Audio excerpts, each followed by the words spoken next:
South Korea says it will not stand idly by if North Korea receives Russian help on nuclear weapons. South Korean President Yoon Suk-yeol addresses the United Nations General Assembly at the UN headquarters on September 20 in New York City. CNN. South Korea President Yoon Suk-yeol warned on Wednesday that his country and its allies will not stand idly by if North Korea received Russian help to boost its weapons of massive destruction just days after the leaders of two nuclear-armed nations held a closely watched summit. North Korean leader Kim Jong-un traveled to Russia last week for the meeting with President Vladimir Putin. Ahead of the meeting, U.S. officials warned that the two leaders could strike the deal that would provide weapons for Moscow to use in its grueling war against Ukraine, and that could see sanctions hit Pyongyang gain access to vital Russian technology. That has alarmed South Korea, a U.S. treaty ally.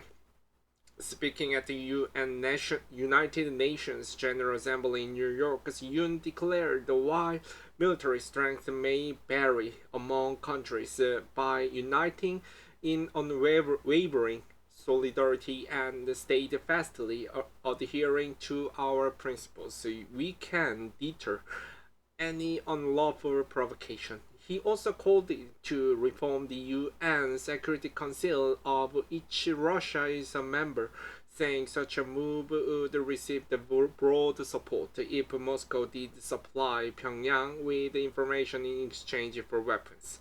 It is paradoxical that is a permanent member of the UN Security Council entrusted as the ultimate guardian of the world peace would wage war by invading another sovereign nation and receive arms and ammunition from the regime that bluntly violate UN Security Council resolutions, Yoon said.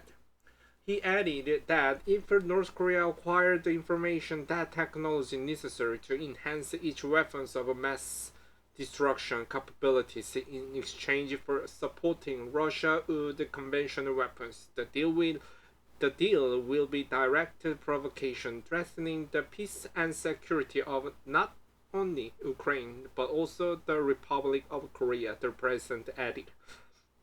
U.S. Secretary of State Anthony Blinken echoed the UN's call to reform the UN Security Council during his address at the UNGA and accused Russia of seeking weapons from North Korea.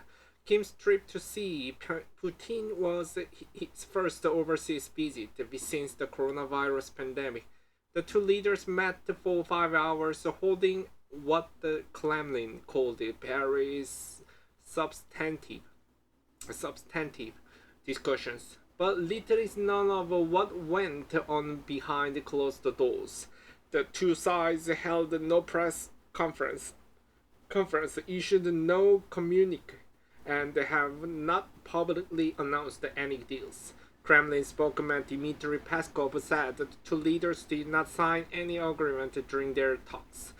Still, the talks signaled closer relations between the two countries, both of which face international isolation, Russia for its invasion of Ukraine and North Korea for its nuclear weapons and ballistic missile program.